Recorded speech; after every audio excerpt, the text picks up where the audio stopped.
really pleased to be here. This is probably one of the more unusual forms in which I've had a chance to present my work, which I've been doing since basically 1979 when I was first trained as a yoga teacher. And pretty early into that, one of the main focuses of my work as a yoga educator and shortly thereafter as a body worker, my focus became the breathing.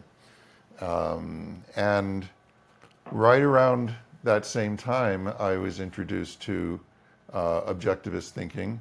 So I'd already been teaching yoga for quite a while and making my living as a body worker with this focus on breathing. And I began working with Ron and his breathing. 1990. 90? Was it 1990? Yeah. Yeah, so it's been a minute. And he and Glenn Marcus were both studying acting with the same teacher, with Clifford David. And some of their fellow students were already bodywork clients of mine, and that's how I met them. And I found a fascinating connection, which we'll probably talk about, between philosophy and yoga and breathing. And on the anatomical side, I became very interested in the mechanics of breathing, and tried to understand it in terms of its essential nature, which you can see that's the most basic anatomical drawing you can make of a human that gives any level of detail other than a silhouette. And it turns out this is all you need to know about a body to understand the essence of what breathing is, and everything builds from that foundation. I'd rather get right into the interaction with Ron and have everything that we talk about come out of that context. And I would like this to be as interactive as possible. So it's an interesting balance, because I'm going to try to reproduce what it would be like if Ron and I were just alone in a room with no one watching and working with each other. I haven't had my hands on you since 2013. Something like that, when I visited yeah. you in Cedar City. Yeah, I don't even remember whether you gave me a session then. I don't think you did. I think we did a little bit, but it wasn't like a full, but I'll let you talk about your experience of Oh, okay. Am I going to need by the way, do you need me to have a pillow under my head or a cushion of some kind? If that would be more comfortable for you, yeah. Yeah. Well, you know what I could use? That's too thick. No, if I can find a few scarves that I can fold up or something like that. Or a towel. Blanket? A towel. A towel. A towel would be just perfect. a folded towel would be fine. Yeah. Okay. Yeah. So I would like for this to be as interactive as possible, both between me and Ron, but also with your questions. So it's an interesting balance between treating this as if it were an actual private session, but doing it publicly. Yeah. With interaction. So That'd be great. We'll see how that goes. Thank you. When you get a question, Leslie, Yeah. repeat the essence of the question. For in the your mic, mind. yes, Yeah. of course. So am I in the frame now? Yeah. Yeah. Okay. So do you recall your original context and experiences when we first started working? Yeah. Okay. So can I take 5 minutes? Is that good? Okay. As much as you want. Well, this is RonCon. Yeah. Okay. So the story from my context starts before I met Leslie, and it was when I was in an acting class with Clifford David, and I was 27 years old, and I was lying on the floor in the exercise part of the acting class before we would go into doing scene work, and the class was all on the floor.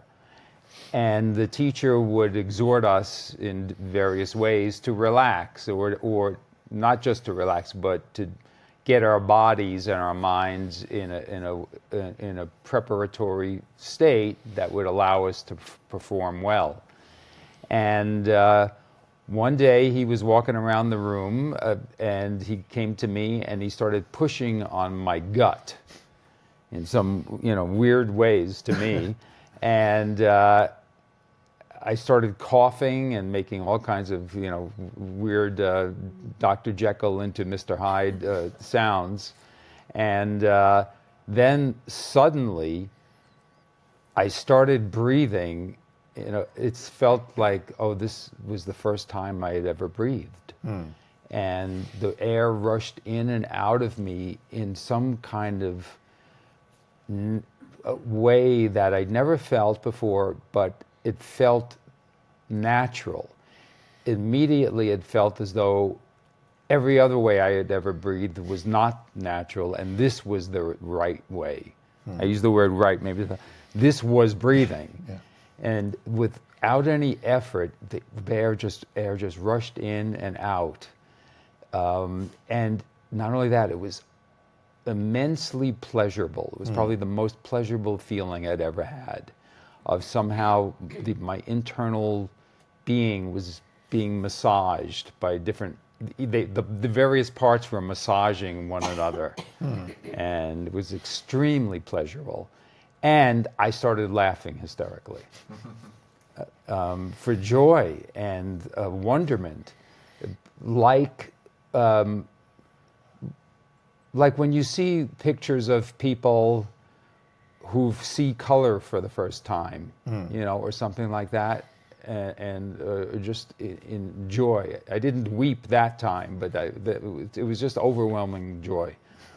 But then it went away, and it actually lasted that time like for a few hours or more, and then it went away. It would come back, go away, come back, and I became like a drug addict in a way without taking drugs. It was that I wanted this fix again.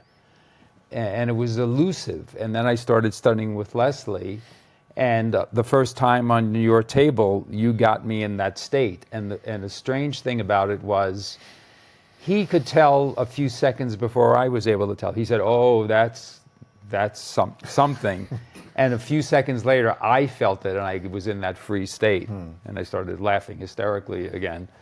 And so from 1990, since then, my main life goal was to learn how to be in that state all the time, or at least at will. That has been equal, or that's actually been more of an occupation of mine than philosophy, is that project. And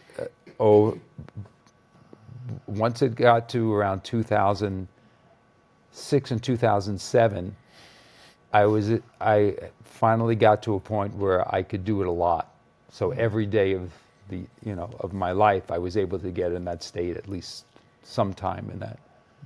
And it's gotten better and better since then.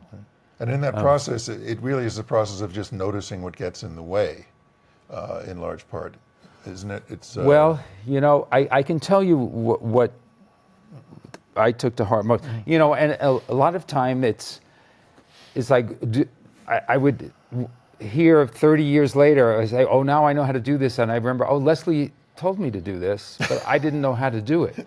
It's like, how do you tell someone to raise your right arm if he doesn't know how to do that? Once you learn how to do it, then you know how to do it. But even when you do it once or twice, it's what did I exactly do to make that happen?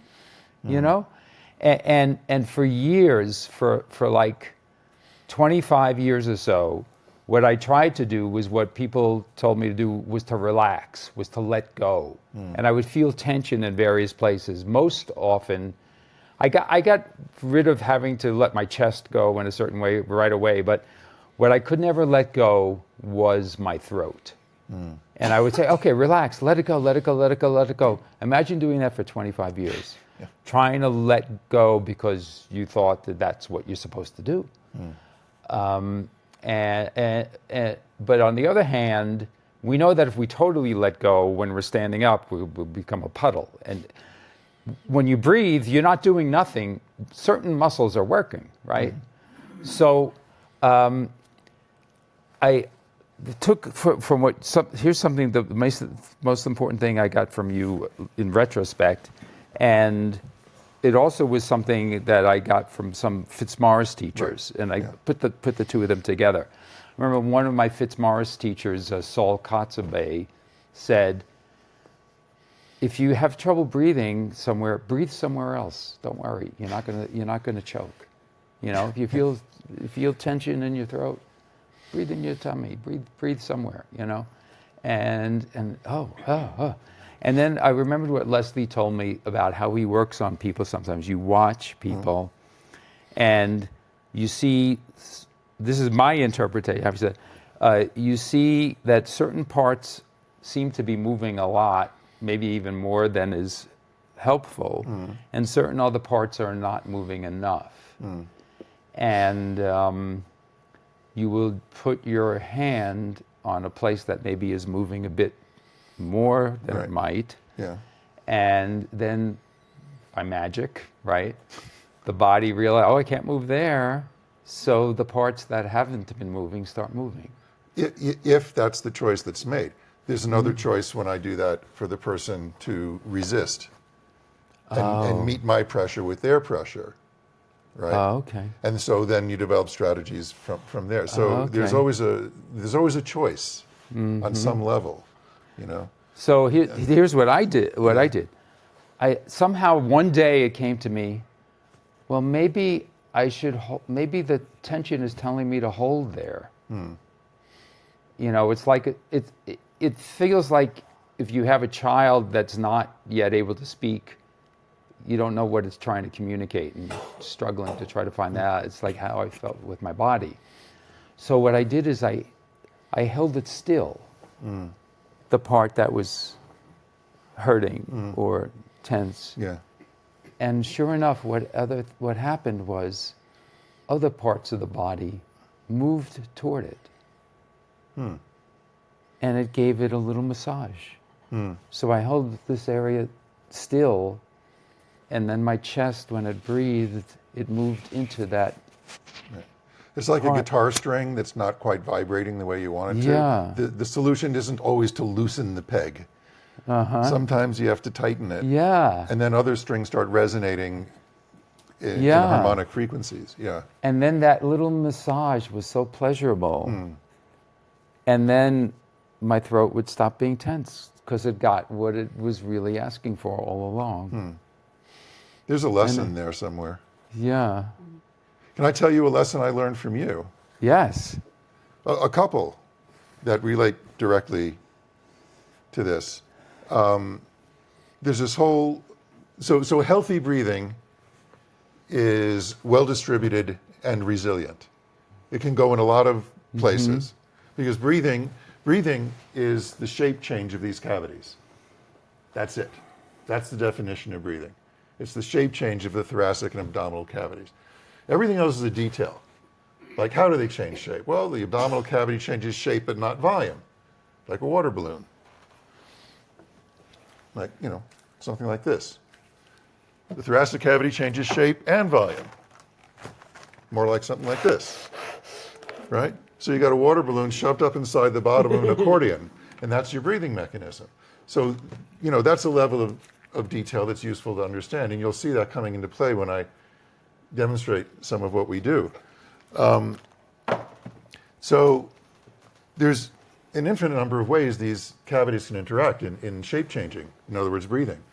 And that's healthy breathing, is that we have access to as much of that as possible. That's the resilience and the well-distributed nature of the shape change. And there's no one right way to be doing that all the time.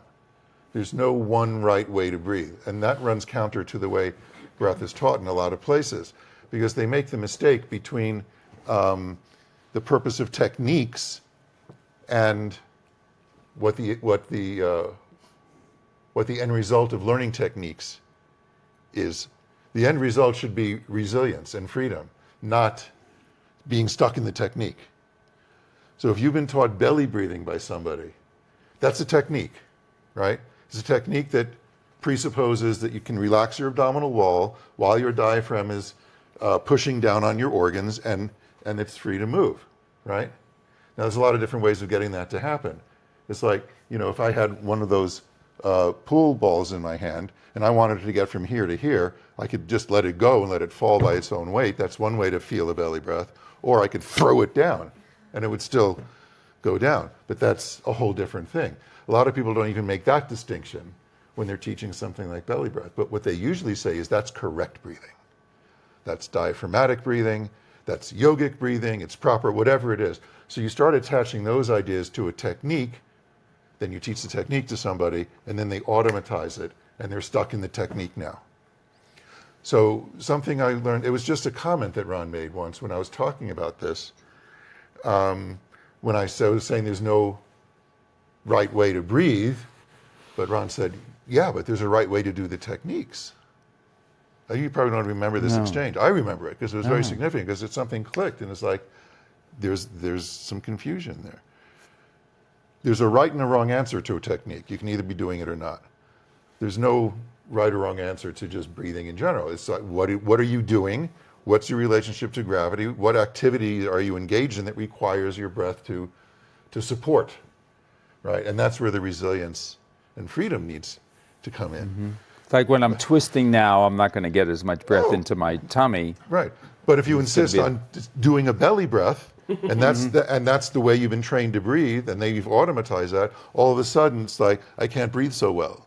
And then you're gonna try to keep that habit going rather than, and that's what my hands are doing to people. It's like, okay, let's ask this not to move so much. Let's see if something else wants to move. Or is the underlying habit going to persist and resist my pressure? So, in summation, the whole purpose of learning a new way to breathe is it helps you unlearn your old way of breathing. It helps you break your habits. That doesn't mean you want to make the new way of breathing, in other words, the technique, a new habit that you're stuck in. As my teacher would often say, that our yoga practice always has to be a little more clever than our habits. You met Desikachar that one time. We met him at the airport. The airport, I remember that. Yeah, he's a very interesting man, my teacher. You got to meet him once, and Glenn got to meet him once. Yeah.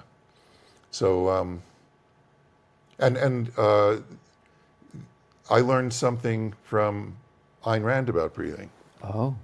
Yeah. Very famous essay she wrote in 1973, The Man Made in the Metaphysical. Metaphysical, yeah. Yeah, the Serenity Prayer. Mm-hmm. The strength to change the things you can, the serenity to accept the things you cannot, and the wisdom to know the difference. Mm-hmm. Omitting the form of a prayer, she, I believe, correctly identified that as a very, very profound and succinct statement. And the way that connects with breathing, for me, is that breathing is both voluntary and autonomic. Mm-hmm. We have some choice, and we can manipulate it in various ways. But at a certain point, there's limits to our control. And the physiology takes over, and it becomes autonomic. And it turns out that's uniquely human amongst mammals. Right. Because a whale, for example, is a completely voluntary breather. A cetacean, blowhole, anything with a blowhole, it's an air-breathing mammal, lives in water. They couldn't have an autonomic mechanism. Oh. That wouldn't work. What do? You fall asleep and your blowhole's underwater and something forces you to breathe and you drown. That species wouldn't last very long, right?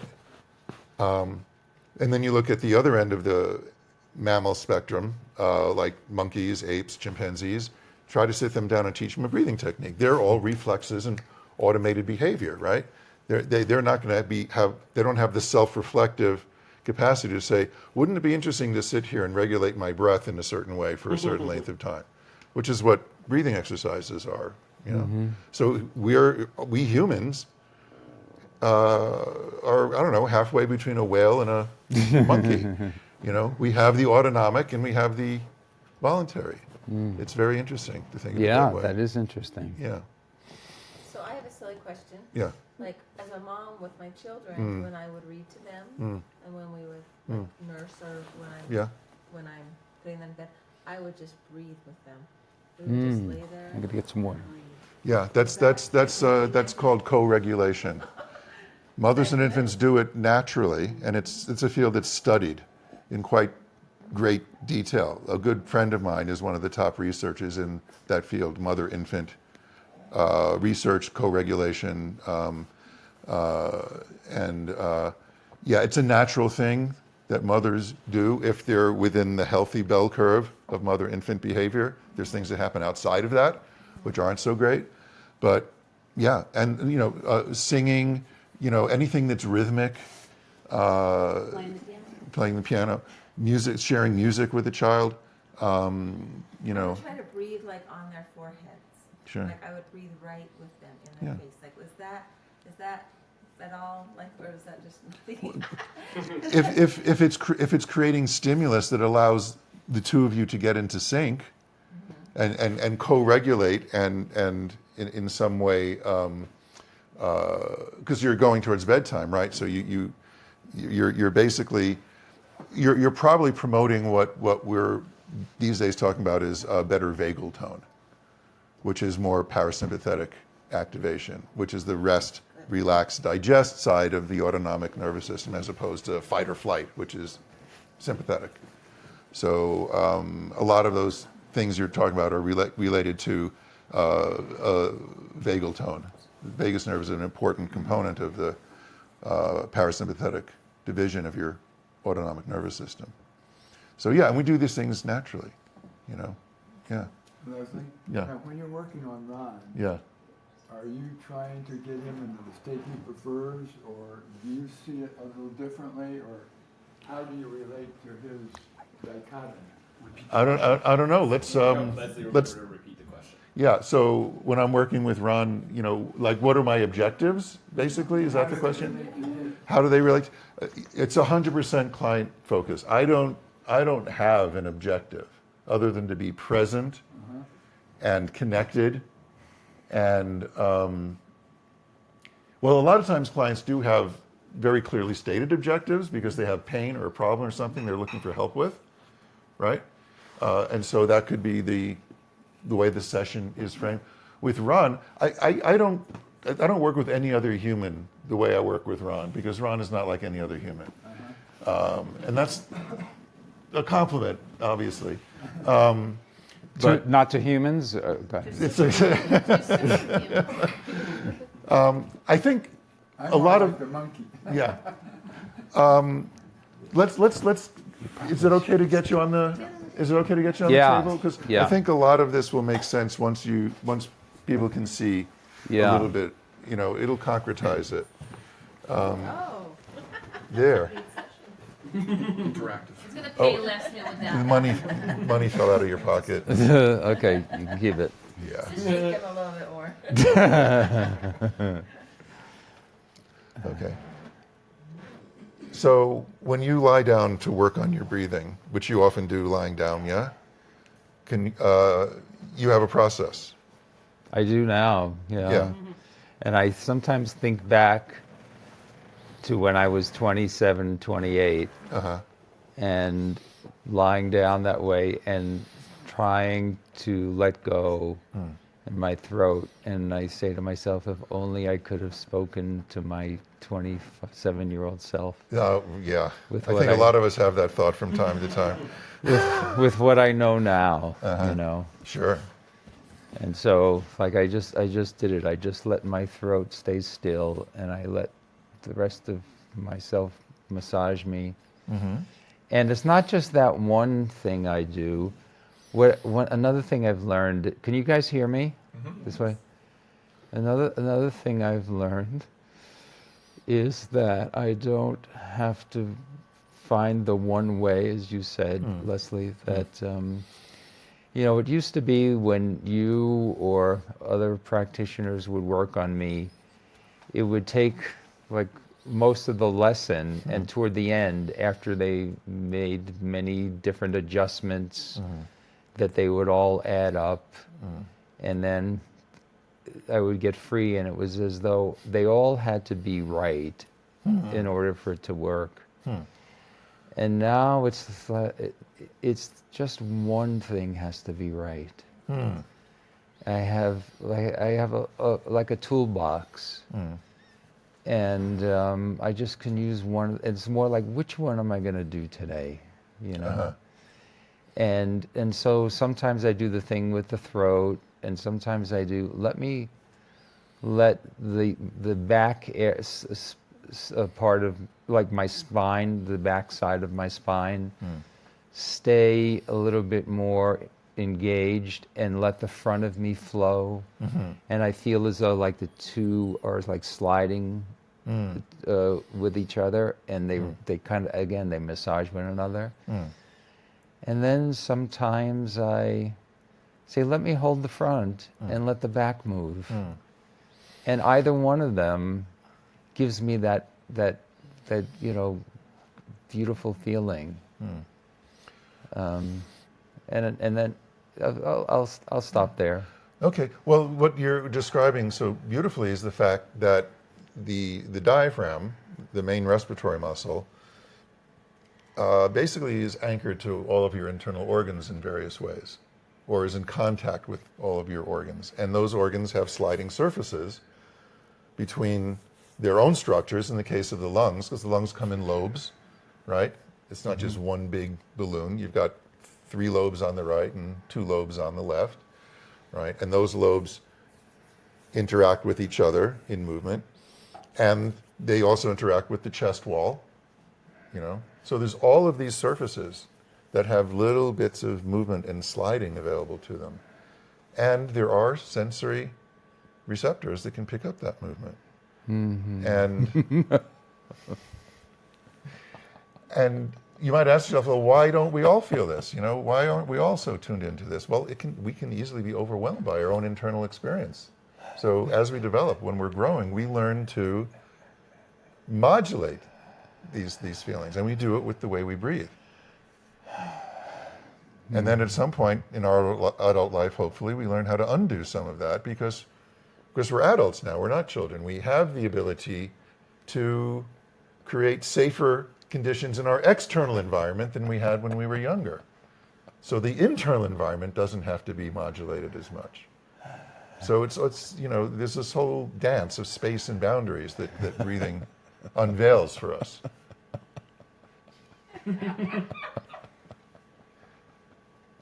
And this is what it's like to work with Ron's breathing. I haven't touched him yet.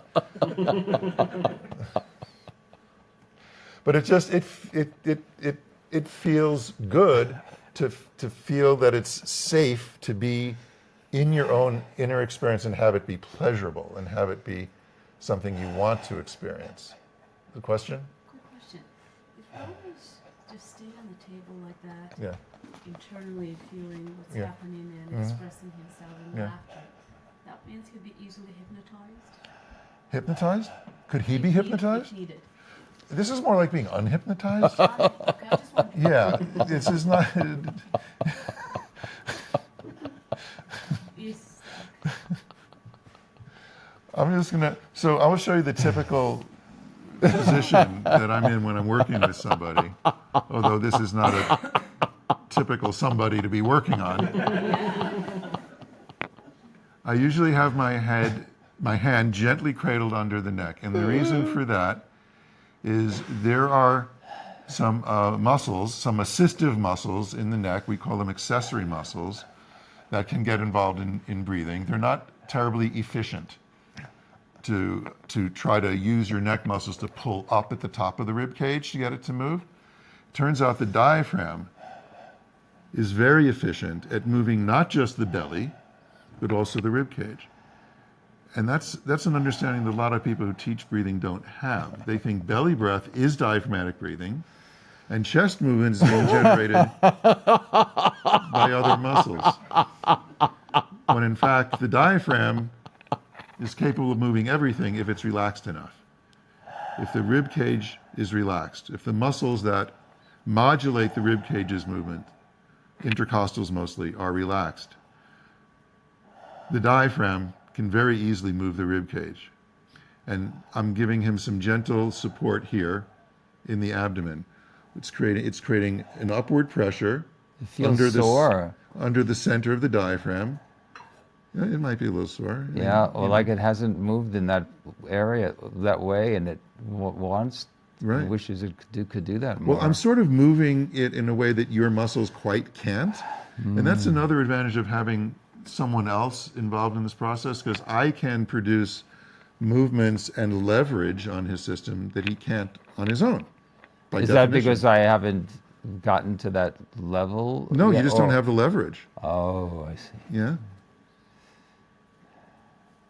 Yeah, like there's no muscle in your body that makes your abdomen do exactly this. Oh, okay. It just doesn't, it's not a So when possible you're doing that movement. to run, is that so that's painful for you a little bit, Ron? It's a little bit like a soreness of what would it would be like something that a muscle that hasn't been stretched, like if your hand has been in a cast and it finally can move in a way it hasn't, and it's Yeah. a little Yeah. it's like a dull soreness, and I feel it running from the back of my pelvis up to where your hand is. Right. And I Like think a what Ron's stretch. describing is it's sort of a mild ischemia. And ischemia just means that there's not as much oxygen flowing in some tissue as in other. Like when you're running and you get a stitch in your ribs, you know that feeling? That's an ischemia in the intercostals. This is much milder than Yeah, that. but it's in that genus. It's just not as intense. It's not like being stabbed, and it changes as soon as oxygen starts getting delivered to the tissue, which is obviously what breathing does. I have something else I could tell you, Leslie, Yeah. that maybe you can help me with. Okay. You see that some of my sound, laughing or whatever, is a little bit on the silenced or Muffled. side. Yeah. Because I have a neighbor, right? And I've gotten into the habit, living in apartments, that I muffle my sound. Yeah. And so, especially when it's sad sound, like crying sounds, that I do them quietly. So it's just that's Yeah. a habit. No, that's a great observation. That how many of us are ever in a position where we're able to fully vocalize, if that's what wants to come out of us, without creating, a 911 call from someone nearby, I right? scream in the shower when I turn it. The shower's a good place. In the nature. Yeah. Yeah, that's why I sometimes would walk in the cemetery to Wake up the dead. yeah. So now I'm going a little. I was using a very broad, spread out contact at first, and if I curl my fingers, my fingertips are now creating more focused pressure, and I'm just kind of feeling along the edge of his. You're doing some ab work, Ron. You're Really? working on your six pack. Are you doing No, sit-ups or anything? I'm not. They're quite well. All those pull-ups are doing something. Oh, maybe or maybe laughing. That's a good ab workout. Sometimes my abs get sore from laughing. Yeah. And I'm just feeling good muscle tone here. Well, there's not a lot of fat. That's true. I do. That is obvious. Ron. Yeah. I do. Workout abs. Yeah. I do have. I can see my abs, All right. but it's because I'm skinny. I only see them in MRIs. Yeah, everyone's got them. It's just they're not always visible through the superficial fascia that lies on top of them. And Which I is- am wearing layers right now, as usual, right? Yeah, I've yeah, got yeah. 1, 2, Is that 3. hard to breathe when he's doing that, Ron? No, one thing. So one thing I've learned is you don't resist, Leslie. If you resist, then it hurts. But you can. So- That can be instructive. Like, for example, if I asked you to push your belly into my hand, so just like as if someone, Yeah. And we all know how to do this because, like, if someone wants to punch us in the stomach, we don't want to get hurt. We know how to do that. Right. Now, notice you can keep that pressure and still breathe. Yeah, that's like the kind of thing. Breathe somewhere else. Right. Right. So you Yeah, can. it's right, not as pleasant. Right. But now, Yeah, let it go. There. Right. yeah. So when I find someone that is giving me instinctive resistance, all right, I'll ask them to do that more.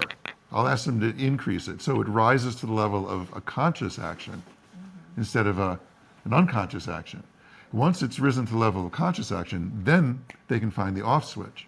And when they relax, it'll often relax past the point of initial tension, right? And so I've developed techniques that allow a person to experience tension that they've been holding chronically for a long period of time without even knowing it. And not that you need this, but I'll just, if you, with your permission, demonstrate. Can always use it. Yeah. Okay, all right. So Whatever just, it is. All right. So just take a full breath, and as you exhale, just go ah. So I'm getting the ribcage to really drop further than it usually goes. Good. Now at the end of this exhale, take as long as you want, but when you're done, close your mouth and hold the breath out, right? So you're not going to inhale yet. Without inhaling, push your belly into my hand. Push. Good. And release the push. And there you go. Let it go. There you are. And just let the breath do whatever it wants to right now. I'm often saying that, just like let the breath do what it wants to, like trying to stay out of its way. Easier said than done. Because an observed breath is very frequently a controlled breath. So there's one area that I notice often that still doesn't flow as much. Okay. And the reason I know it doesn't flow as much is every once in a while it does. Like last month I thought, oh, I'm finally getting to do what Leslie tried to get happen in this upper part of the chest when it just bounces out. And I thought, oh, I got it to it happened. And I learned. But like with the muscle memory, if it happened only a few times, it's hard to remember that feeling and to make it happen again. So I've lost it. Right. Well, I think the whole idea of making it happen is what gets in the way.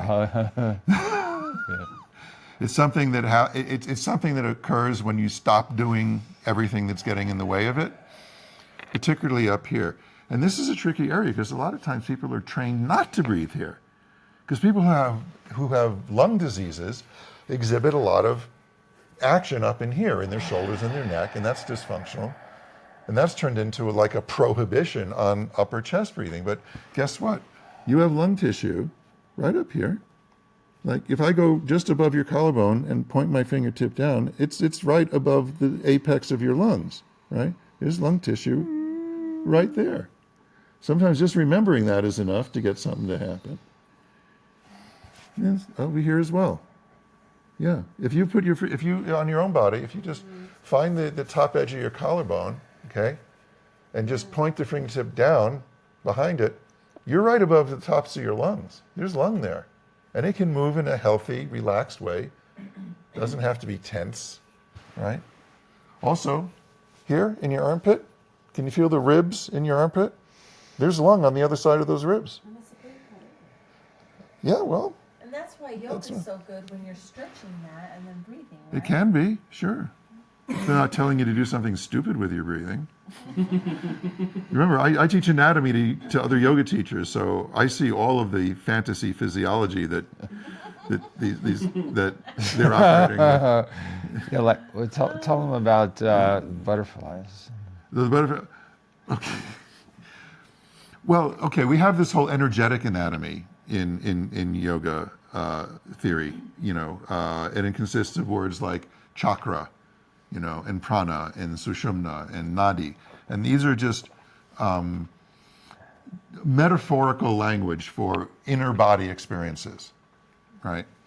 And we use language like that all the time, like butterflies in the stomach, right?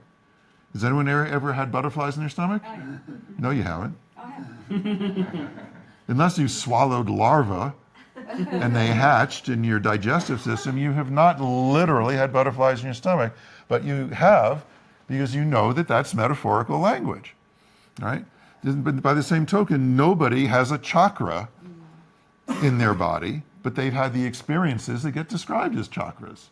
It's just a shorthand of relating these internal experiences to ourselves and to others. So I'm going to stand up now to get a little better. Now it gets serious. Now it gets serious. Yeah. when I get my feet on the floor, I have better leverage. So again, just take a fuller breath. And just make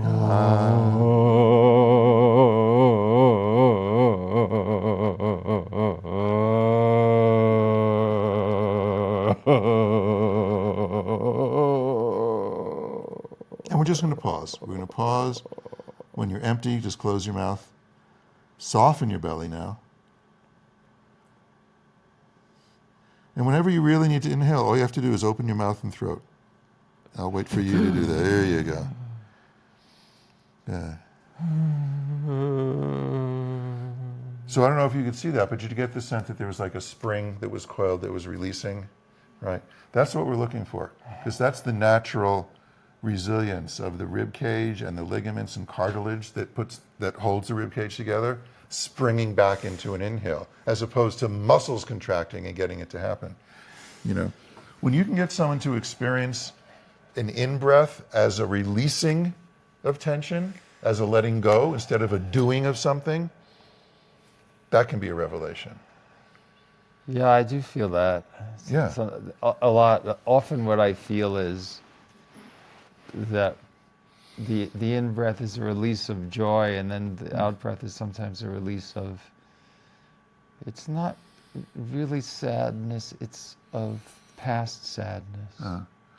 Well, literally, physiologically, it's the release of what you don't need anymore, right? Because oxygen comes in, CO2 goes out, like that. So, yeah. It's like you've brought it in, you've metabolized it, you've utilized it, and then the rest is waste, and you let it go. And that literally is what breathing is, but also whatever exists on the physical, anatomical, physiological level, there's mental, emotional, we could say energetic correlates to all of that.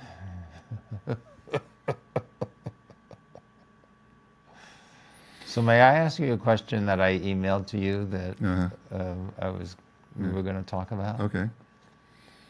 It's about why when these books that have come out about breathing, and when people talk about breathing, they say, oh, breathing is so important. It's much more important than people realize. When you breathe well, you'll have better digestion, and you'll be a better athlete, and your blood pressure will be better, and it's good for your heart. And none of them ever say, and it feels so good. What it's like, and this is I think a very direct analogy. It's like saying you should have sex because it's good for all those other things. It's good for your blood pressure, and it's going to make you healthier. Why doesn't anyone say that it's just the most exquisite pleasure? Probably the same reason why the people in this room are in the small minority of humans who believe that people should exist for their own sake. You're saying that breathing, it can be pleasurable for its own sake, as an end in itself, not as a means for greater health or this or that. I think it's a philosophical perspective. But I think many people, when I talk about breathing, they say, you mean it's pleasurable? They don't notice that it's pleasurable. Well, or they don't experience it as pleasurable. Okay, well, sure. So think of all the reasons developmentally why someone would need to not be in touch with this inner landscape of sensation and feeling and emotion. There's lots of reasons. Trauma is one. When people dissociate, it's not just a switch you throw in your brain that dissociates you. As a survival strategy, a necessary survival strategy, if the trauma is serious enough. We do it with our whole bodies. We do it with our breathing, right? And in many cases, and I've worked with people that have had pretty severe trauma in their background, you can't put too much focus on the breathing because it's not safe for them to feel what's inside, because they associate safety with not being overwhelmed by their internal feelings. So you focus on other things.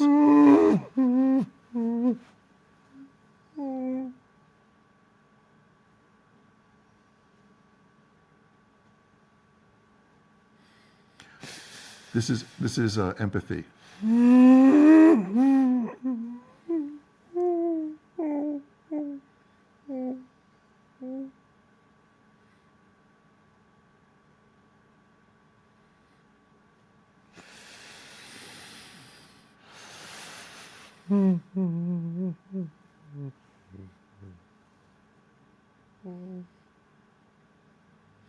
And see, what an adult can do that a child can't is to know that feelings like this won't kill you, that they won't end you. A child doesn't know that. So they need to end the feelings. And we do that with our breathing. But then we have the capacity to undo all of that as adults when we have the context. But it requires support and assistance and safety and a somewhat more benevolent view of the universe that we're living in.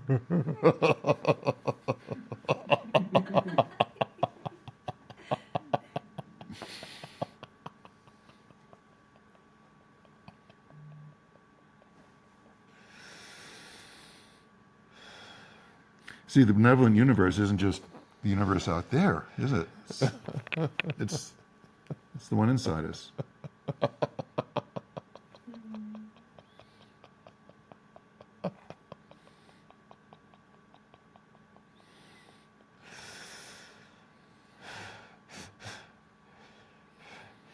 And you know, when I feel this sadness, there's still the deepest layer is still joy. Yeah.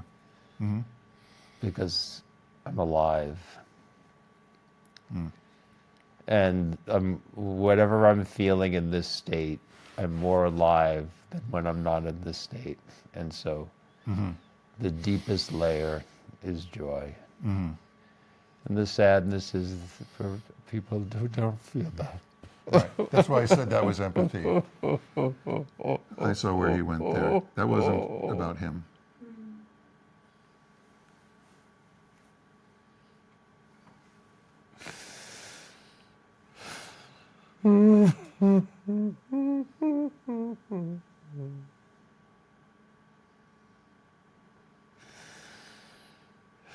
And what is it about a culture? How to have a culture where this is normal, natural. It is natural already. And how to teach a culture that this is just on the other side of. It's like in the next room. It's like one seat over or something like that. Yeah. It's so close to everyone. It's so accessible in a certain way. It's our own body. Well, let me show you how accessible. Can I lead you guys in like the simplest breathing thing ever? I wanted to make this interactive, as we, because you've all been breathing. That's lovely, But first of all, before I introduce anything from my side, just being here, witnessing and being present for what Ron has been doing, has that changed your breathing? How can it not, in some way, right? And this is why it was an acting teacher that taught this, because when you're in this state, you are actors, great actors have to be in a state kind of like this. Well, I don't know what they do or whether they even know, but you are just so much more emotionally available and can just whatever happens. Yeah. And I don't know exactly what the connection is, but because people, when they try to stop emotions, right, often what they do is they hold their breath. Sure. Right. Yeah. No, you have to. Or hold doesn't mean stop. Hold means you support it and shape it, like a balloon animal. Yeah, and here's another thing. Sometimes clever people, like I guess I'm clever, can learn how to find leverage points where you don't have to put in a lot of muscular effort, That's to, the other. to turn off the valve. You know, you find the valve where you just pinch it a little bit and then you don't feel anymore. That's the other thing I was inspired by Ron to. Okay, how can I demonstrate this? Okay, you all recognize this thing? No. No, it's a screen door closer. It's a screen door closer, right? So what is this? It's a sealed tube with a rod and a spring, a very stiff spring. There's a disc in front of it with a gasket, right? So the air can't get past the disc. And the air can only exit the system through this little opening here. And there's a screw in it, right? You tighten the screw, the air escapes more slowly, the door closes more slowly. You loosen the screw, the opposite happens, right? So I have to grab this pretty firmly and pull this really hard to stretch that spring. Now, when I let it go, it doesn't snap back like the spring wants it to, because the air can only get out of here at a certain fixed rate based on where I've set that screw. See how slowly and smoothly it's going in. So no matter how heavy the door is, all right, that cushion of air is going to modulate and protect the door and the frame and all that. Now, look how much energy it takes to go in this direction. But look how little energy it takes with this little finger here over the hole. Look, I stopped the rod. Mm-hmm. See? Our breathing is our body is a valved system.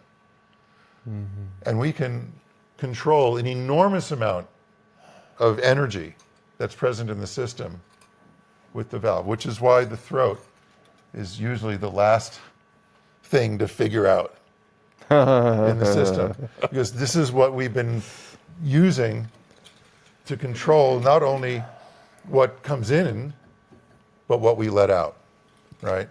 So just remember, like, look at this is a workout. I could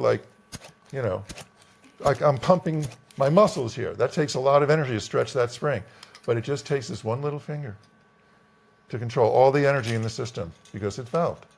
We're valved, right?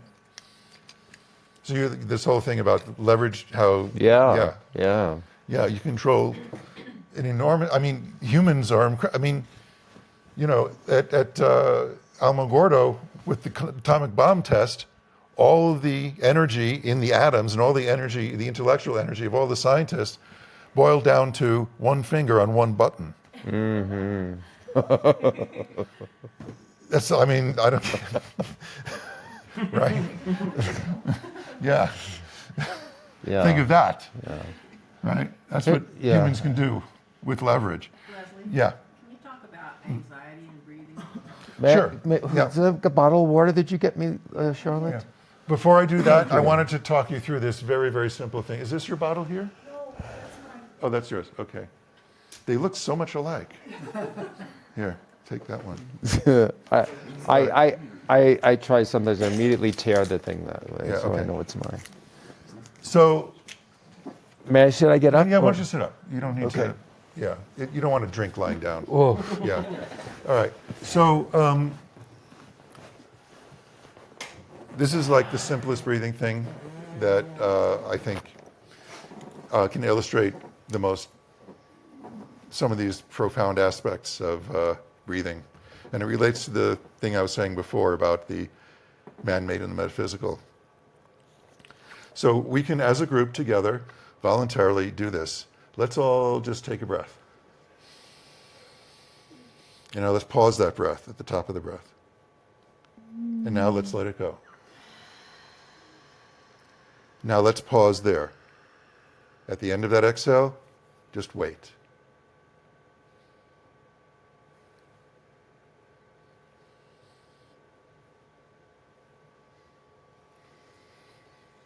Automatic.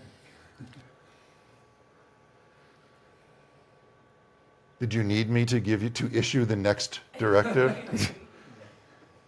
Absolutely not. Did you have any choice about what was going to happen next? Yes or no? Yeah. You did? Not much. Just for a moment. No, this is a good question. Did you have any choice about what was going to happen next? Yeah. What was your choice? I was to breathe because I wasn't going to wait for How the long QA. to wait?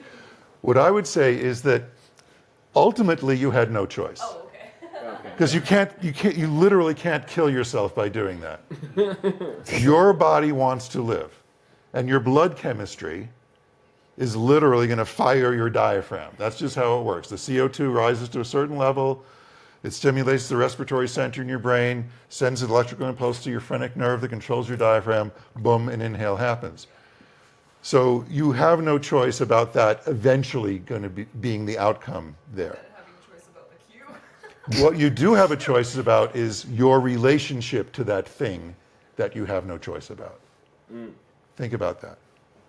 And within that, see, because when I do an exercise like this with a person, and sometimes I do it with whole groups of yoga teachers, and we frame it up, as a process, but we finally arrive there where I point out that, and you asked about anxiety, right? Which is why I want to do this first.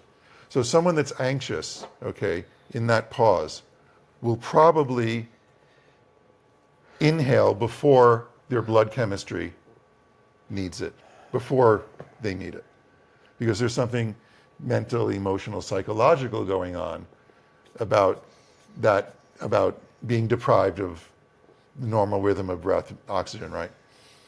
On the other side, there's people who will get sort of really competitive with either themselves or other people in the room. We okay here? Oh, all right. Thank you. Thank you, Ron, for being so honest in front of this group.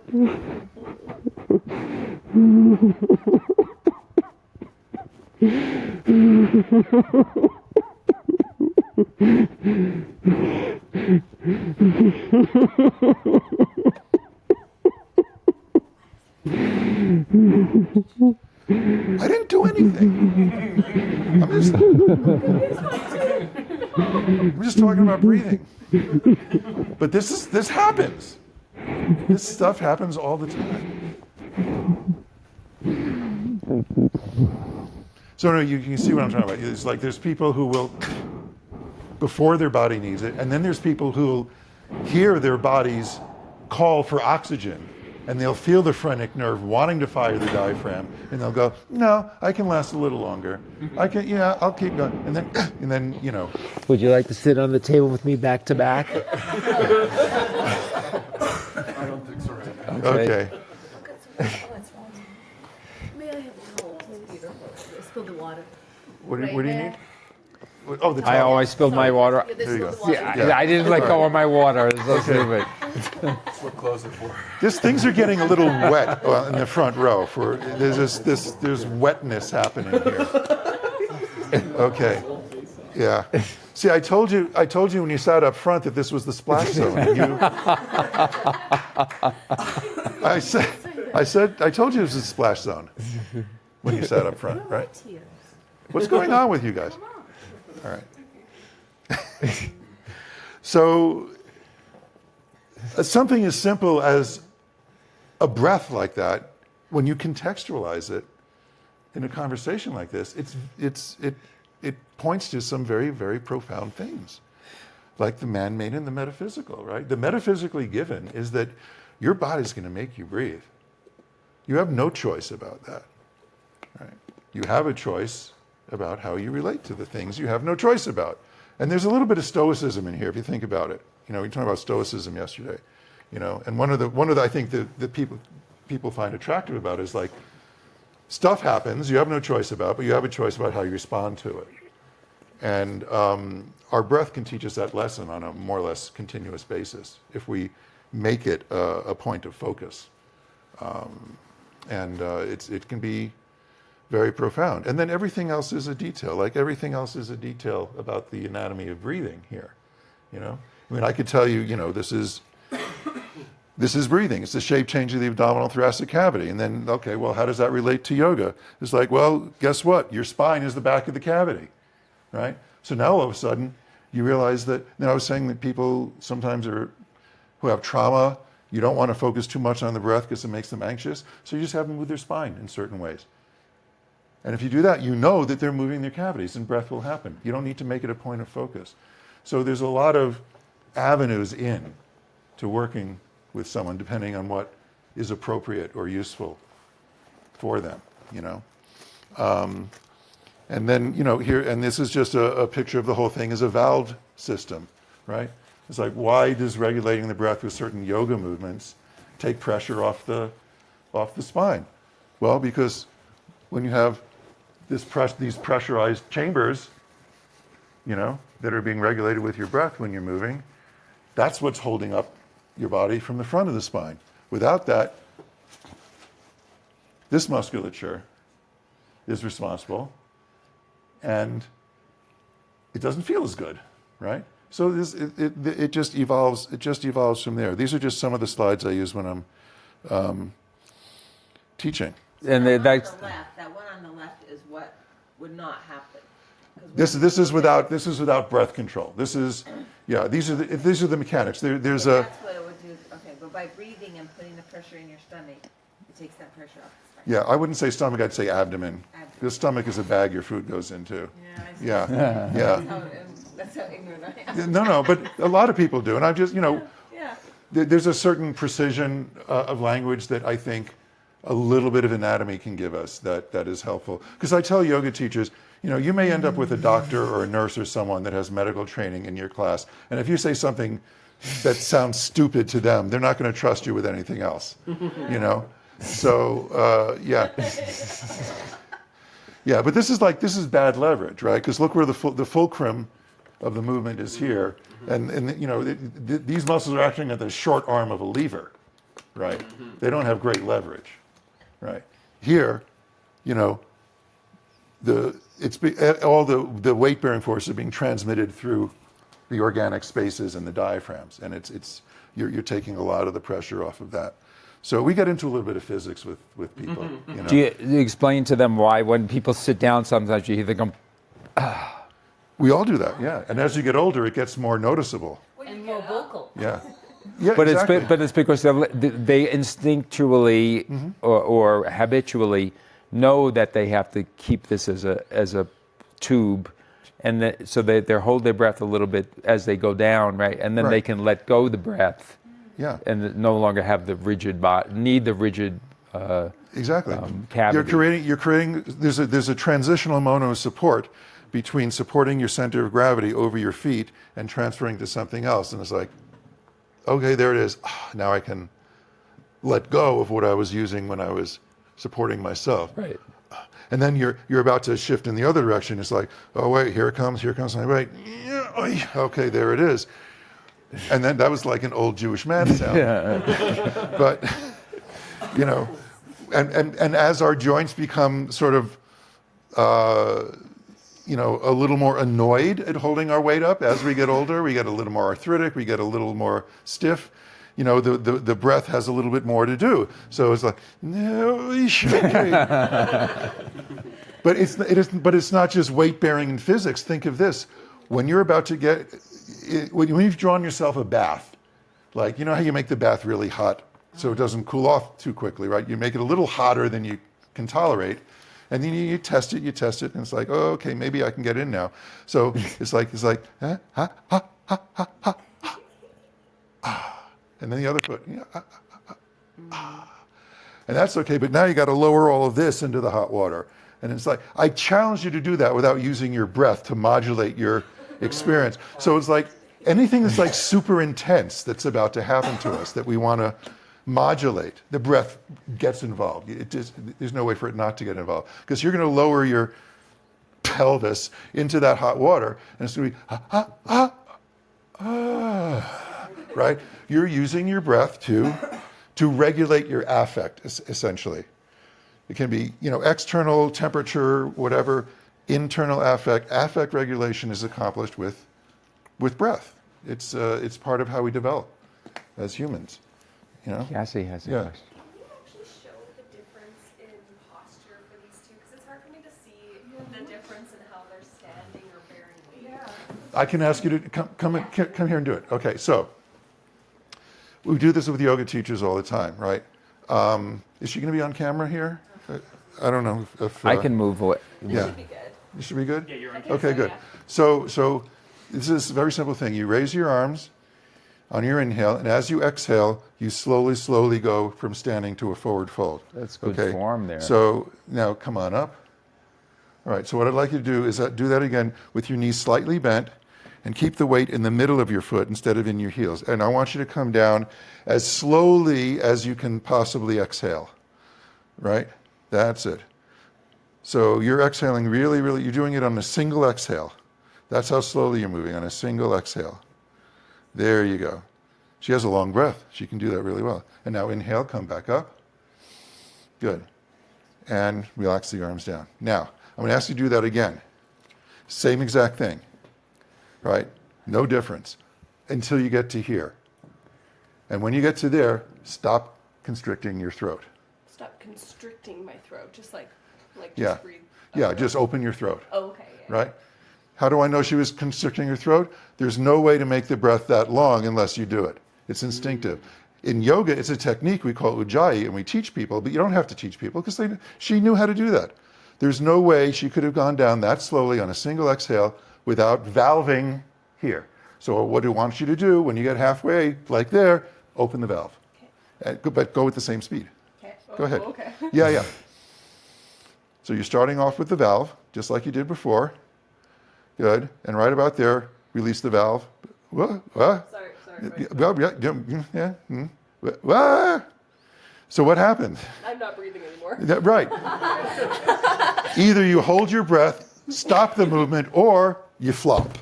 But there's no, see my point? Definitely. So that's what this is illustrating. This is the that's support. The open valve. This is the closed valve. Oh, okay. Yeah. So if you wanted to continue going at the exact same speed, but with the open valve, try it. Well, And I guarantee you, you're going to feel this stuff activating. yeah. Right? That's the only thing that's the only thing that's left to resist gravity. Yeah. Once you open the valve. Great. Go ahead. See if that's your experience. Good. Open the valve, but keep going slowly. Keep going slowly. I think it might be impossible because of my training. It could I be. do a lot of yoga. Exactly. So did you realize you were using ujjayi on the way down? So I tried to face my neck out because I thought maybe that would help me open that valve. Ah. And it did a little bit, but then at the end of it I'm like, okay, well I'm not breathing anymore. Right. So it's One of the hardest things to do with yoga trained people is to have them stop doing ujjayi. yeah. They do it all the time, whether they're doing yoga or not. Got it. It's always there because what happens is throat control equals breath awareness. The valving here isn't just a mechanical thing that gives us an advantage, in gravity and all that, but it also makes the breath tangible. It gives it substance and texture and sound, and it's how we become aware of the breath mechanically, but internally. And so to have someone turn that off and still be aware of the breath, it can feel like a contradiction. Well, and it's safer too because It creates when a sense of, right. yeah.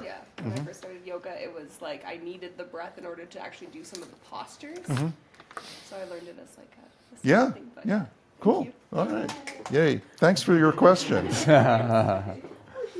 Yeah, How are we doing on time? Y'all have 20 minutes, 22 minutes. that is so Oh, awesome. okay. So I would just like to open this up for interaction and questions. And May I and- go? Yeah, May absolutely. I go first? Yeah. Say something. I have two things to say, and I get a sense that when I'm in this free state, I'm most, there are no more. I'm most aware not only of my sensational feelings, but also objectivist talk, my metaphysical value judgments, my sense of the world, and so I just had this thought that it's something that is good for the good guys. This is one way that being a good person pays off, because when I'm in that state, I'm aware of my own goodness and the benevolence of the world. The goodness of life. Yeah. Yeah. And I can only project that people who are not so good don't want to be in that state because there's no hiding from who they are. They don't want others to be exhibiting that state either. because it makes them feel crappy. Oh, I hadn't thought of that. Yeah. And also, sadly, for people who don't have a benevolent universe idea, for no fault of their own, let's say, it's a sad thing. Yeah. But a way to think about it is it's a reward. Having this free breathing is a reward for being a good person and having a good philosophy, you know. And it's something they can never take it away from us, you know. Yeah. And I would go even further. I like to view the breath as something I can have, my breath as something I can have a relationship with. Oh. You know, because the breath, if you think about it, it has an agenda, right? What was its agenda when you were to keep you alive? You know, Yeah. and it likes space. It has likes and dislikes. It likes it when you show it new spaces where it can move and play around. And see, because okay, so people recognize that their posture is crappy, right? Because we're interacting with workstations and we're sitting a lot, and you know, and so they want to come to me so that I can help them fix their posture. And I'm like, well, look, I could coach you into having better posture, and you can cognitively remember these cues and sit up straight, and you know that feels better. But you know what? That'll only happen when you're thinking about it. As soon as you get distracted and focus on something else, you're going to fall into what I would call your default. Why is that the default? Because that's what feels good. It's what feels when you relax and stop. You know, it feels easier to just slump into the default. So what would be your suggestion to develop a muscle memory? Yeah, let's do that. Well, no, it's not. It's not a muscle memory. It's breath memory. Because the breathing is also autonomic. If you can get something, a process that's going on in your body that is happening when you're not thinking about it, to be directing your posture, or having some say in your relationship to gravity, okay, then schlumping feels crappy to your breathing. Instead of, you know what I mean? So it's really about creating like sensory motor memories for your breath, to use a technical term. But what's really is just showing the breath spaces where it can be. And it likes being in those spaces, and it's going to keep looking for those spaces, even when you're not thinking about it. Because thinking of the breath, and it's not true, but thinking of it as if it's this separate thing within you that is you and it's not you.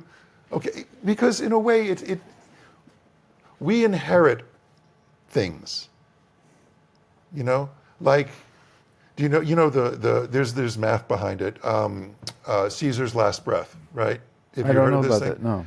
It's about molecules. Where's our physicist? There you go.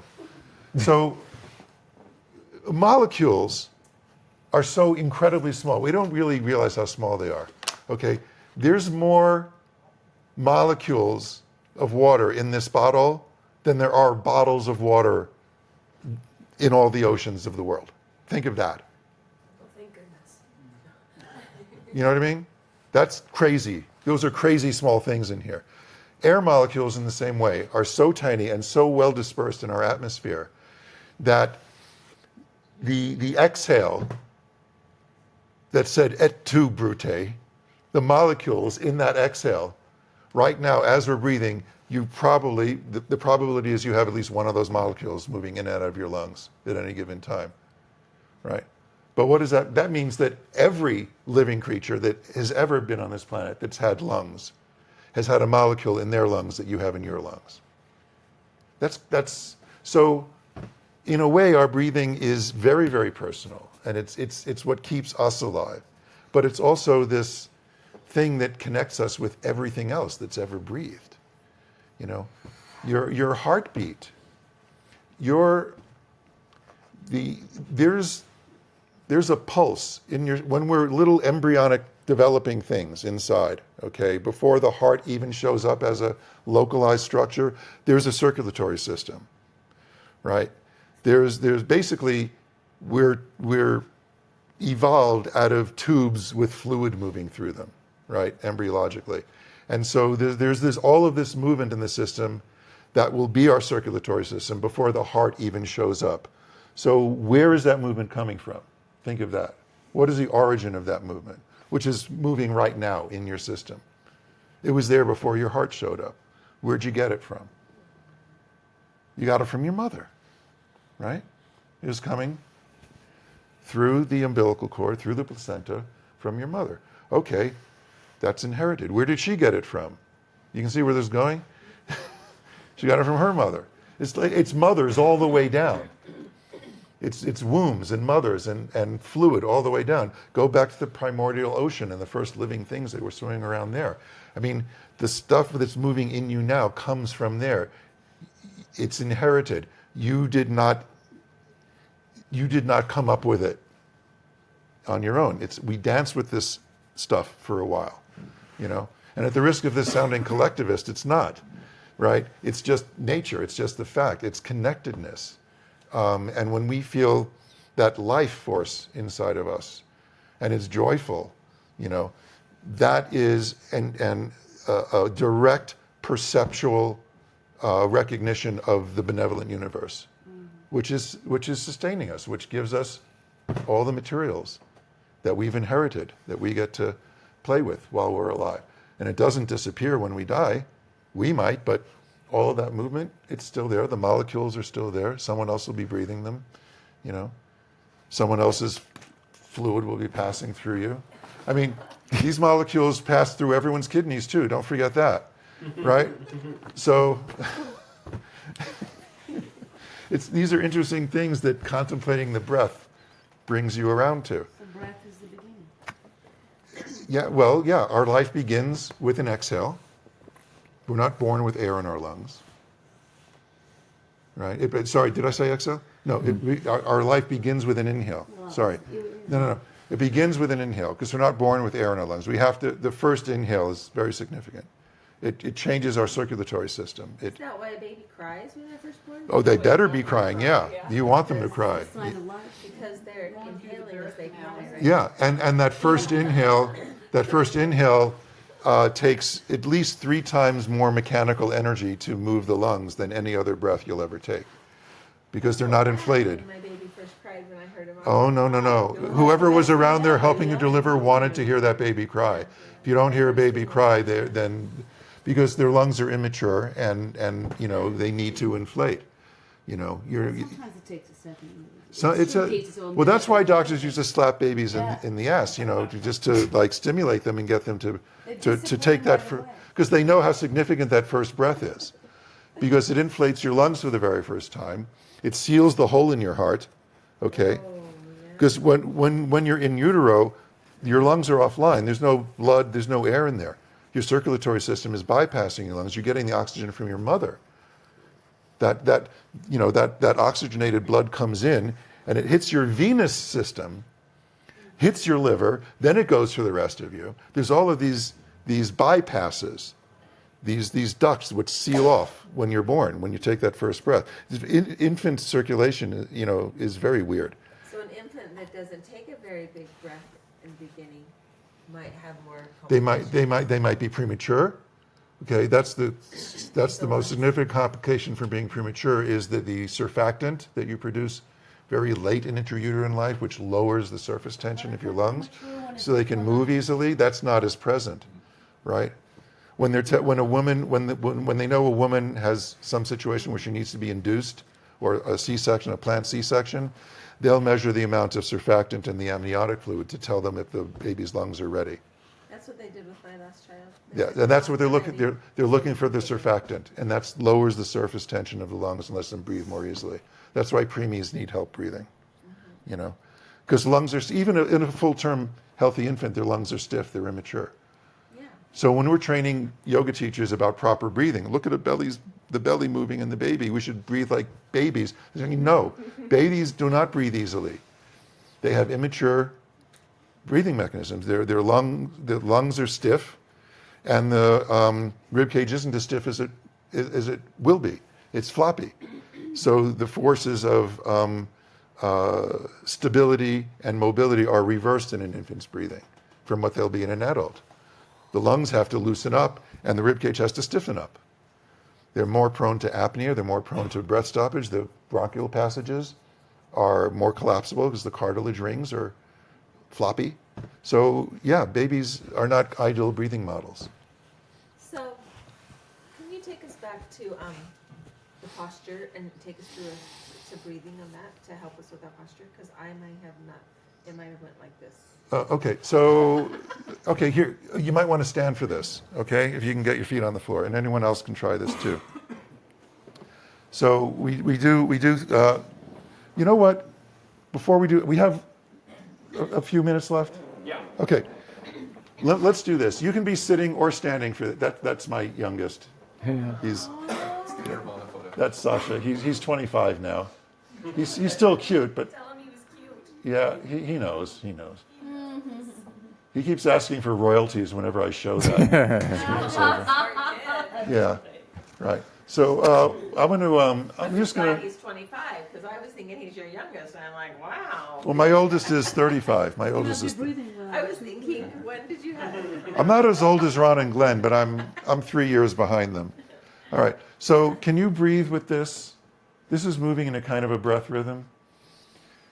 So just figure out how to get your breath to, and it's on a loop, so it'll kind of stutter for a moment as it loops back. But so can you make your breath rhythm match the rhythm of this jellyfish? Yeah? See, it looped, right? I hope that's the chair. Yeah. Okay. Oh.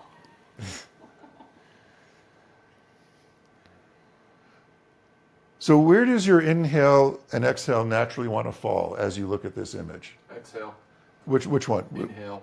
Inhale, Exhale. exhale, inhale. Is anyone doing the opposite? Okay. There's no right or wrong answer at this point. But if we were trying to relate this to the diaphragm's movements, there would be a right and a wrong answer. Because you look at the dome. Okay, this is a dome. When the diaphragm's dome descends, that's an inhale.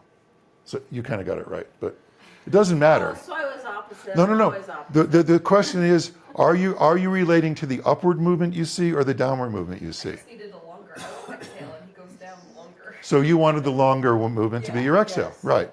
He's using energy when he is in the upward movement, and he's relaxing when he's. So for you, that felt like the inhale because he was using energy, even though the dome was moving up, right?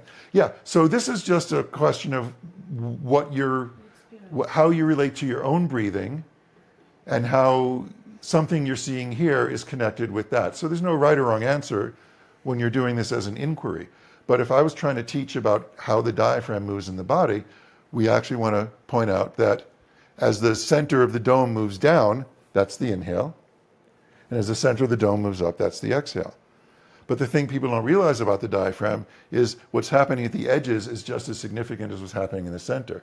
And just like a jellyfish, the diaphragm, when the center moves down, the edges go up. We went around the bend on this for a while. Yeah, right? you explained that to and me. you had to build a model to make it I had to take hangers and make sense to you, right? How the fibers of when the fibers of the diaphragm contract, they definitely pull the dome downward, but they also pull what upward? The base of the rib cage, right? Because the edges fly up as the center goes down. Which is it's counterintuitive because the cables of the diaphragm, the fibers are inside the rib cage, right? And yet when they contract, they pull the rib cage out as well as up. Right. So you have to picture that jellyfish inside this rib cage doing the same thing. The center comes down and the edges fly up, right? So if there were organs here, the center of the dome would be pushing those organs forward this way, just as the muscle fibers of the diaphragm are pulling the rib cage upward. So all we'd really have to do to get a full picture is to somehow get the this swimming around inside of this, right? So here comes the jellyfish. There it is. It's doing this. It's swimming the same way. See, that's the diaphragm. It's the jellyfish. Yeah. So these vertical fibers are pulling the rib cage up, and the center, which is moving down, is pushing your organs forward. That's why I say the diaphragm doesn't just move the belly; it can move the rib cage. The assumption is that the rib cage is able to move. That's a whole other question, because posturally we hold a lot of tension in these muscles, and that gets to your thing about the posture, right? So, if now standing up helps with this. If you stand and let your spine kind of round, right? So I'm taking you into the collapse. This is the strategy I was talking about before. Take someone into their pattern that you want to get them out of, but do it more. Do it on purpose. So we're kind of coming in here, and so I'd like you to exhale as deeply as you can as you round your spine. Yeah, exhale. Good. Now, hold the breath out. Don't inhale, but straighten up. Right? Now let the breath in. And now just relax your breath, but keep your body where the breath just took you. Can you feel what I'm talking about? Yeah. I'll talk you through that whole thing again now that you know what's coming. Okay? Yeah. Right. This is like basic yoga bandha theory.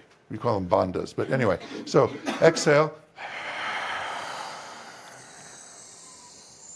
Yeah, squeeze that air out. Good. Now hold the breath out, straighten up, relax your shoulders. Let the breath in. See how that inhale kind of took you in a direction? Stay there, stay where the inhale took you, but now relax your breath and just let the breath move around. All right? How would you breathe now without falling out of that little extra bit of support? Can you feel what I'm talking about? More of a belly breath. For some people, it may feel like more of a belly breath. For some people, it may feel like more of a breath back here. For some people, it's wherever the breath wasn't going before is probably where it wants to go now, right? There's no one right answer to how that's going to show up. But again, that's giving someone the experience of the inhale happening as a release of effort rather than engaging of effort. See, because you saw the jellyfish and said, oh, it's doing something. It's doing something. That must be the inhale. See, here what we did was we separated the doing from the inhale. We changed we increased the volume of our thoracic cavity by doing this, but we didn't let the air come in to equalize at the same time. We delayed it, and then we let the air in. How did we let the air in, by the way? How did you do? Here's a question. Do that whole thing again. How do you let the air in? Well, it has to do with how you kept it out. So again, exhale. Hold the breath out. Lift up. Okay. How are you going to let the air in? What do you have to do? I had to release my. What do you have to undo? Squeeze the. It's really only here. It's just the valve. Anything else you're doing is extra. You don't need it. It's just here. During that inhale, Yeah. I feel like a pretty intense stretch somewhere deep inside, like maybe the diaphragm, somewhere in here. No, you're pointing to some interesting muscles which are on the other side of your sternum. Okay, it's called the transversus thoracis, and it's the continuation of your transversus abdominis into the rib cage, and they're sternal depressors, right? And so, yeah, that's a very common place for built up shortness or tension to prevent the free and easy movement of the rib cage. Yeah, those are interesting ones to dissect because when you follow them down on the inside of the sternum and you keep coming, they're basically continuous with your transversus abdominis, which are attaching here at your costal margin in exactly the same place where the diaphragm's fibers are at right angles. So you get this beautiful basket weave. We call it an interdigitation, where they're woven like a basket. And so the vertical ones are the diaphragm, and the horizontal ones are your transversus abdominis. And this is where you can get the diaphragm lifting up or the transversus pulling in. right? And so this is a main area where we modulate. Like if someone wanted to, someone wanted to punch you in the stomach, okay, you're going to co-contract them both.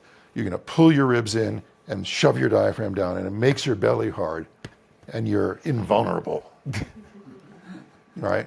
Unlike Houdini. And who wants to walk around the world feeling vulnerable after all, right? And then, see, because you can do that.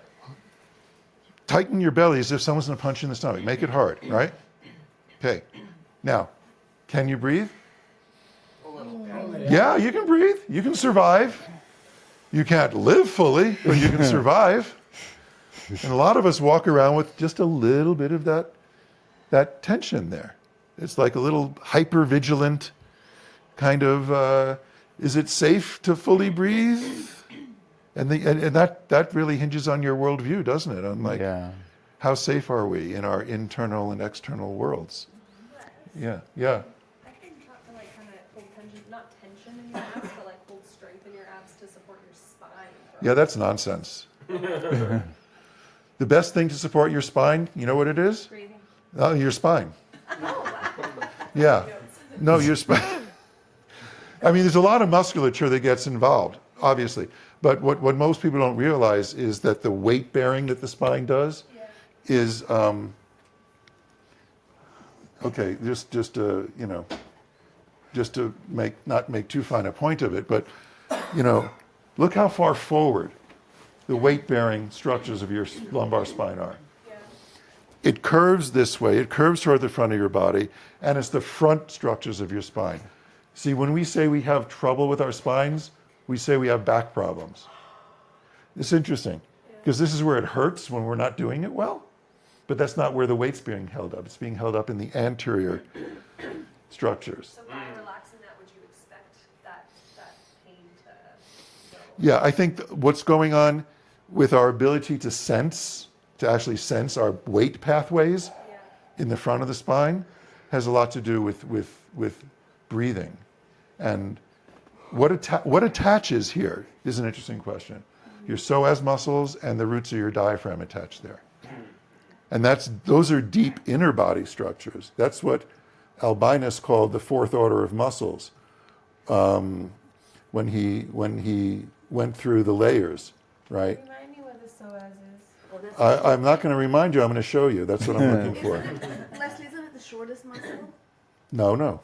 Here, this is the famous Albinus illustration of it. Can you see them here? Mm-hmm. We were talking yesterday at the bodywork, like the psoas crotch, how you can walk. Oh, yeah. As if your crotch is up here, because actually your legs strike.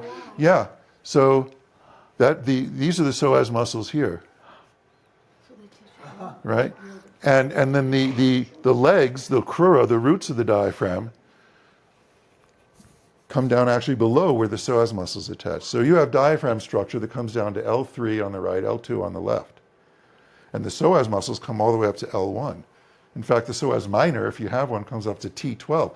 Pretty high up structures for leg structures, right? So, if you all of this stuff here is important. I'm not saying it's not, but I think what's more important is having a sense of your core. See, when I talk about core, it's not strengthening your abs. It's like finding this stuff, the deep core. I think I find that in balancing poses, the core. It's like you can shift your weight and still find that like solid center. Yeah. And if you really find it, you can kind of relax your abdominals and not lose your stability. So I think people they're walking around with a lot of extra unnecessary, tension there that they've become convinced is going to protect their back. And I think in the long run, it may actually be making things worse because they're not breathing very well. Well, yeah, because sometimes after a yoga session where we've been practicing that, I will have a sore back, and I'm like, what did I not do it right? So now I'm No, you were following their instructions. It's just that the instructions were stupid. Yeah. And the other one that I Yeah. wanted to ask you about is oftentimes we'll be breathing in and they'll tell us don't flare your ribs. That's a Pilates cue. That's not a yoga thing at all. That got worked into the yoga cueing world from Pilates, and it's just Full yeah. breath requires that space. Yeah, they don't understand. Now, what is it that's wrong here? What's that? What is it that's wrong? So much. I think there's a lack of appreciation for what really is the core, and the fact that what we're really working with breath is vertical axis integrate. Okay, kinesiologically, what's wrong is people view the abdominal wall in the wrong dimension of muscle pairing. You know, muscles have pairs. They're agonist, antagonist, right? So you ask anybody, the abdominal wall, what's the antagonist to the abdominal wall? Well, no, it's like in the sagittal plane, it's your back muscles, right? It's like, I just feel it tightening up. yeah, there. right, right. But in breathing, okay, and in postural support, we're not concerned. We don't lose our postural integrity in the sagittal plane. You don't see someone with a back problem walking around unstable this way. They're not, they're not. That's not how it shows up. They've lost their vertical axis integration, and so there, the abdominals are paired with not the back muscles, but with the diaphragm. The diaphragm and the abdominals are agonist antagonist. Right? It's here's the front of your water balloon is the abdominals, and the top is your diaphragm. So these remember, it's a fluid-filled container that changes shape and not volume. So these have to coordinate, right? It's along the vertical axis we lose our integrity. So we need to understand this muscle pairing. So unless your cueing language, when you're teaching movement or yoga or anything, is based on that understanding, you're in the wrong plane. And so all this core stuff that people get involved in is a little misguided in my view. Anyway, that's Ray, you can sit in that And chair. we have time for one more question. Ray, you can sit in that chair if you like. Oh, okay. yeah. Let's hear So for those people who say my back hurts, I got a bad back. Yeah. You just tell them Find the front of your spine. find the front of your spine. And there's a lot of ways to do that. Yeah. One of the simplest ways is to teach them a simple roll down, where they're releasing the tension along the back line of their body. And then to bring them back up, I have them find the front of their spine. And that's, even if you, just come down, just roll. We're not going to get complicated. Just roll on down, stay in the middle of your feet, right? Now, just hang there for a moment, breathe, good. Now, to get back up, don't think of your back muscles pulling you up. Think of where's your lower belly? Can you find your lower belly? Can you exhale with your lower belly, like pull your lower belly in as you exhale and then come up with that exhale? There, see? Can you feel the difference? Because the pulling in of it helps you find the front of your spine, and then it's almost like your spine wants to stack itself. And so that's the very most quick way I've ever taught that. I'm going to try that with my husband. Ooh, okay. Let us know how that works out. Leslie, very quick. What do you think of gyrokinesis, gyrotonic? Gyro is great, as opposed to Pilates, which is very sagittal. It's very much based on the ballet aesthetic and the shape of the equipment, which is all rectangles. I'm aware, Yeah. By contrast, gyro is based on yoga, modern dance, tai chi, and it works in spirals. And the body works in spirals. So I think gyro, if it's taught well, is great. Pilates, if it's taught well, is great. I think they complement each other. And the advantage of gyro is that Giulio is still alive. The guy who invented it is still around, I know. right? So it's not like people are theorizing what he meant. You can ask him, And he was a great inventor. The equipment is beautiful. Yeah. You know my friend Dawn, she's a master gyro teacher. Yeah. She learned directly from Giulio? I'm pretty sure she did. Yeah. Because remember Corey, Yeah. who studied with me, and Yeah. she became one of the top gyro people too. Yeah. Cool. How much Yeah, I fun love was Corey. this? This is so much fun. Boy, thank you. Boy, we went a little bit of everywhere in this presentation. So thank you for the opportunity to present. Table that you brought. I schlepped it from New York City. Yeah. Wow. I know, Yeah. right? That is true. That is true. Dedication. Well, I said, Leslie, we could buy a table on Amazon, and here's one for $100. And he said that would break on the first use, Yeah, on his probably first would. use. I've done that. When I was in Eugene for the track and field world championships a few years ago, and the people in the house I was staying with wanted bodywork, I said, well, just order from Amazon and we'll send it back, Yeah. Yeah. Like, and we did, but it was such a piece of crap, and I just didn't feel confident, doing anything on it. So anyway, yeah, this is a good one. Yeah. You don't. Thanks, guys. Okay. We've got a picture of that.